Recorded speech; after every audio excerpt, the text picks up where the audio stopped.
Fala pessoal, professor Paulo, professor de filosofia, de sociologia.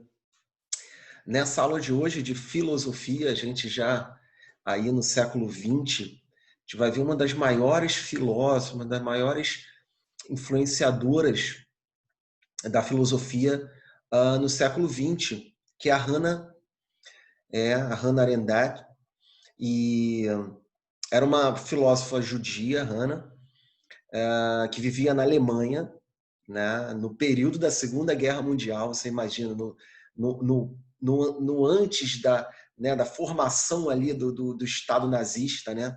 Ela estava ali no território alemão, estudando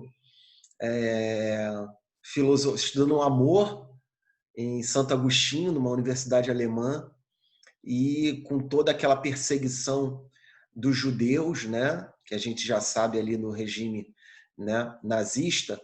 Ela é obrigada a parar e, com a ajuda até de outros filósofos alemães ali, ela vai para os Estados Unidos, né, continuar seu estudo, né, explode a guerra. Ela não participou de campos de concentração, nada assim, mas realmente ela tinha aquela visão ali do que estava acontecendo com o povo judeu, né? Então, ela futuramente, quando a guerra acaba e nos anos, se eu não me engano, nos anos 60, um nazista, o Eichmann, ele vai ser pego aqui na Argentina, né? E vai ter um julgamento. Ela vai ser mandada para lá, para o julgamento de Jerusalém, e aí ela escreve, deixa eu olhar aqui o nome do livro, ela escreve o livro Eichmann em Jerusalém, né? Que ela vai ali tá analisando ali o julgamento desse Eichmann, desse nazista alemão, né? E aí ela vai, dentro da teoria dela, ela vai fazer algumas coisas com relação a essa questão da banalidade do mal, né? Da questão do bem. Então, a filosofia da Hannah, ela vai gerar nessa questão do mal. Ela vai debater com Nietzsche, né? Vai buscar ali no Nietzsche uma questão do mal, e é muito tranquilo de entender. Ela, durante um tempo, foi muito questionada ali pelos judeus, achando que ela era contra a causa judaica e tudo mais, mas não, ela tinha uma teoria, né, sobre os regimes totalitários. É até importante, que a gente viu há pouco tempo atrás, na aula de sociologia, a questão das ideologias, como é que a ideologia pode transformar uma pessoa normal em uma pessoa má, né? E é mais ou menos nesse sentido aí que ela vai fazer a sua teoria. Ela tem também um outro livro que é chamado As Origens do Totalitarismo, tá? Que é um livro clássico da Hannah, que ela fala, e tem um tema muito atual, que a gente vive uma sociedade em alguns países com voltas de regimes totalitários, né? Enfim, a gente tratou um pouco disso em sociologia. Tá? Vamos compartilhar o material aí para a gente ver aí as teorias da Hannah. Maravilhosa, Hannah. Vamos lá. Então, a Hannah, ela nasceu aí em 1906, né? Ela vai para os Estados Unidos depois, exilada, né? Ali naquela questão ali da Segunda Guerra Mundial, e vai morrer nos Estados Unidos, né? De lá não vai sair, tá? Vai estudar lá, vai escrever lá, enfim. Vai morrer em 76 e vai deixar uma biografia bem legal, tá? Então, assim, ela trata, a filosofia dela é uma filosofia política, tudo bem? Por mais que ela fale de relacionamentos, de coisas pessoais, mas ela tem uma filosofia política. Deixa eu ver exatamente onde ela morre. Ela vive em Nova York, né? Ela morre com 69 anos, não é isso? Estou olhando aqui na internet. É isso. Tá? Ela morre em 4 de dezembro de 1975, né? Por isso que ficou 76 aí, mas praticamente ainda em 75. Tudo bem? Então, dentro da filosofia política dela, a Hannah ela vai desenvolver essa filosofia política centrada nos problemas contemporâneos, principalmente da violência, né? E ela vai analisar muito essa questão do nazismo, ela vai ter esse recorte ali, nesse período tão brabo aí da nossa história, né? A nossa história recente. Entre suas obras destaca aquelas que fazem referência aos processos que levam as pessoas a cometer esses atos atrozes, né? esses atos abomináveis, né? Sob regimes totalitários. Será que essa pessoa realmente é má ou ela só obedece ao regime? Não é isso? Então, é o que ela vai se debruçar aí para tentar explicar. Ela afirma que muitas pessoas que torturavam, matavam, maltratavam, eram pessoas normais, que sob certas circunstâncias haviam realizado atos imperdoáveis. Então ela falava que essa pessoa, ela não era de maneira, né, esses caras, principalmente esses nazistas, muitas das vezes eles não eram pessoas más, né? Mas dentro ali daquela filosofia, daquela forte ideologia alemã, daquela ideologia nazista de uma vingança, né, pela Primeira Guerra Mundial, Hitler consegue ali fazer um Estado ideológico contra os judeus, contra os ciganos, contra uma série de povos que chegam a dizimar, né, esses povos. Então, será mesmo que essas pessoas, dentro do seu íntimo, tinham essa violência toda? Né? É exatamente isso que a Hannah vai tá trabalhando. Vamos continuar aí.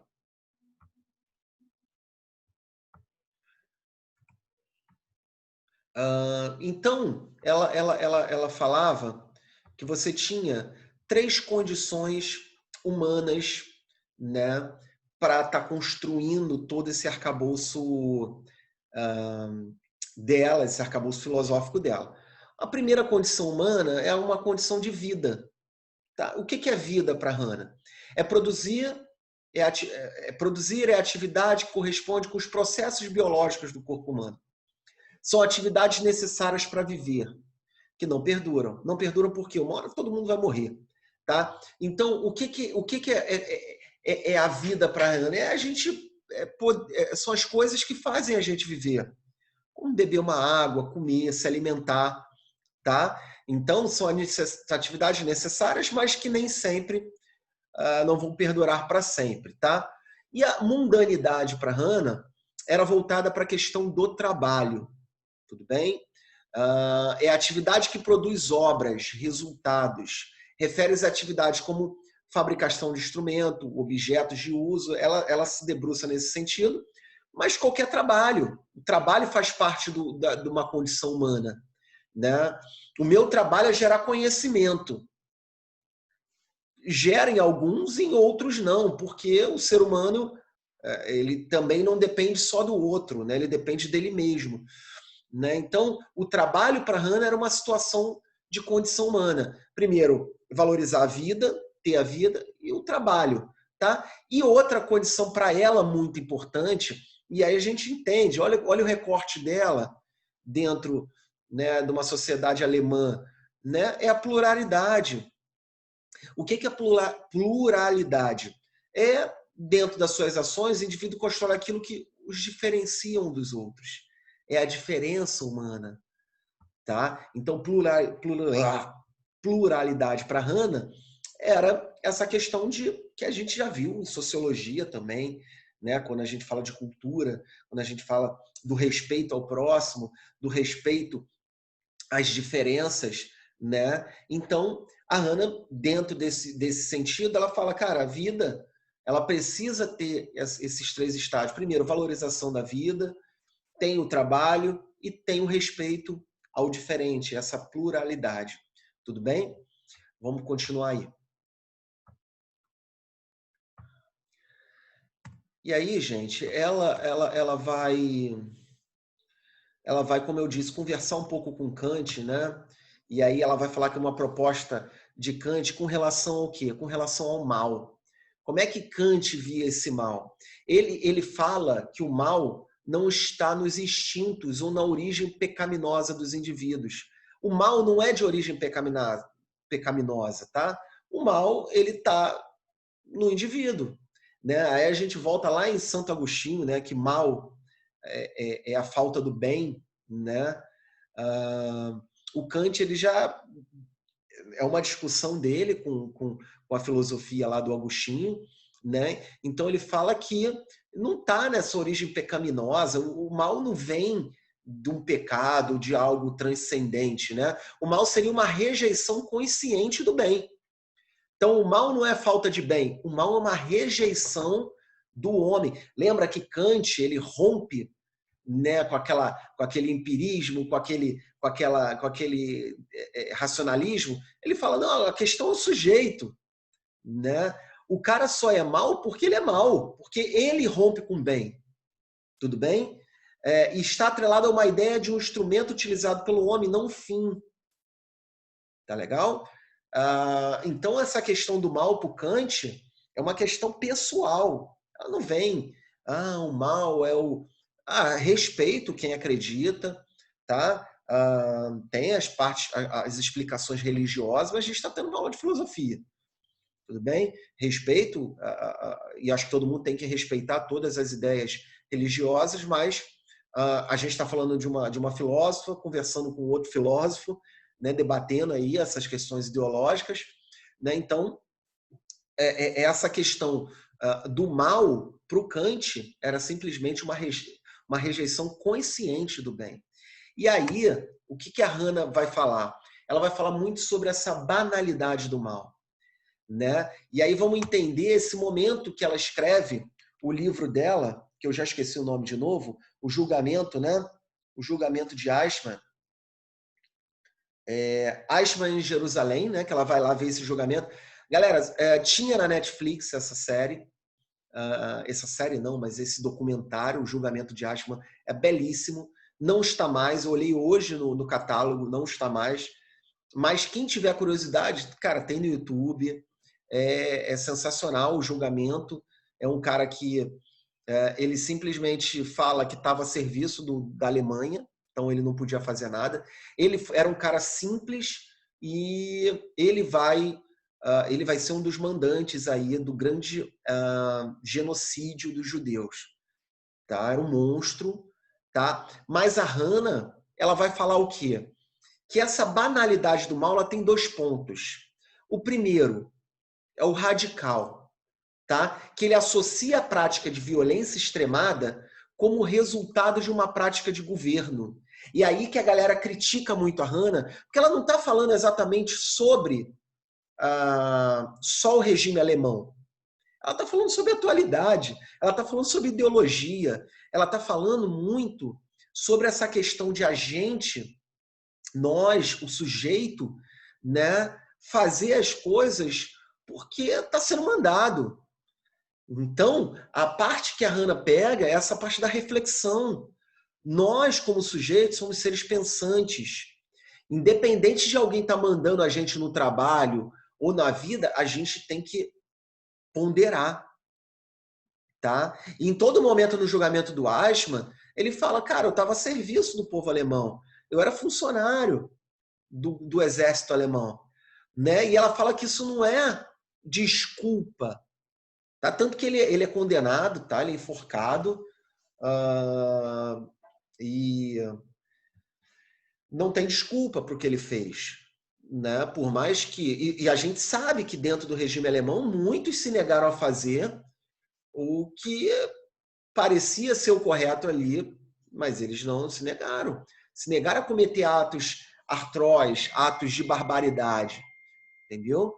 Então, um ponto para ela é essa coisa do radical, porque violência extrema como resultado de você obedecer um governo, obedecer uma norma, obedecer uma regra, né?